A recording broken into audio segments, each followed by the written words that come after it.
In a quiet little corner of Greenwich Village, New York, where artists chase dreams in tiny studios, lived two best friends, Sue and Johnsy. They shared a cozy apartment, their lives filled with the scent of paint and the warmth of their friendship. But one winter, a harsh, invisible visitor swept through the city, pneumonia. It found its way into their little home and settled in Johnsy's lungs. She lay in her bed, weak and pale, her painter's hands now still. Her gaze was fixed on the window, on the old ivy vine clinging to the brick wall of the building next door.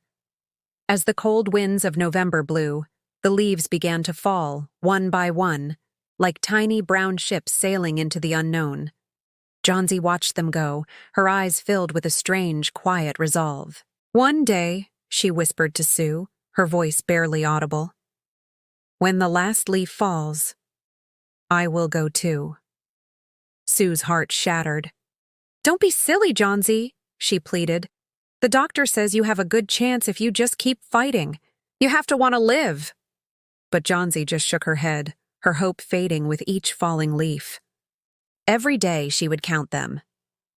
12, she'd murmur. Then 11, 10. Sue felt a cold dread creeping in, a fear that no medicine could cure. Downstairs lived an old painter named Berman. He was a gruff, fiercely protective man who had talked about painting his masterpiece for 40 years but had never started. He saw Sue and Johnsy as his own daughters. When Sue, desperate and tearful, told him about Johnsy's morbid fantasy, Berman scoffed angrily. "What foolishness is this?" he growled. "She want to die because leaves are falling from a vine? This is not right. She cannot die." But beneath his anger was a deep, trembling worry.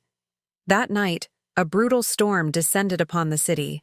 The wind howled like a hungry wolf, and icy rain lashed against the windows.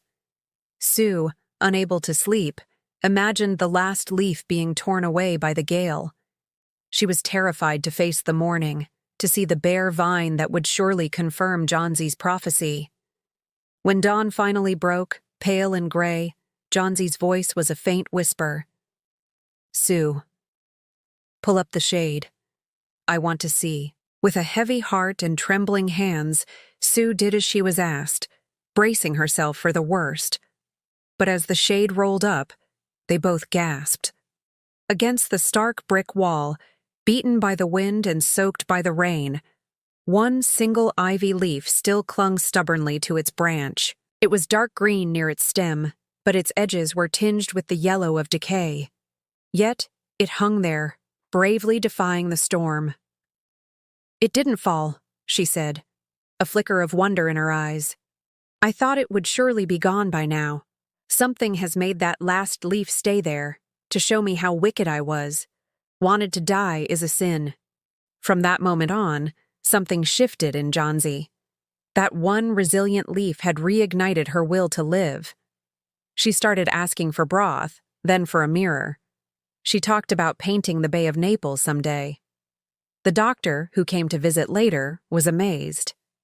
"The will to live has done half the work," he told Sue with a smile. "With good care, you'll have her back on her feet soon." A few days later, Johnsy was out of danger. Sue sat by her bed, holding her hand. But Sue's face was pale, and her eyes were filled with a different kind of sorrow. "I have something to tell you, Johnsy," she said softly. "Mr. Berman, he died in the hospital this morning, pneumonia. They found him just 2 days ago, soaked and shivering in his room. His shoes and clothes were wet and icy cold." She paused, then gestured toward the window. "Look out the window, dear, at that last ivy leaf on the wall. Didn't you wonder why it never fluttered or moved when the wind blew?" Johnsy looked. The leaf was still there, perfect and unmoving. "Oh, darling," Sue continued, her voice breaking, "that's Berman's masterpiece.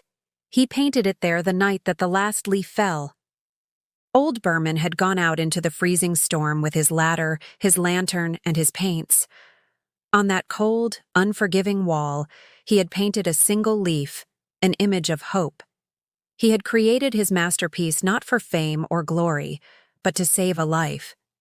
And in doing so, he gave his own. The leaf that saved Johnsy wasn't real, but its message of hope was the truest thing in the world. It was a masterpiece of love and sacrifice, painted with the last of an old artist's strength. Thanks for watching. I hope you enjoyed it.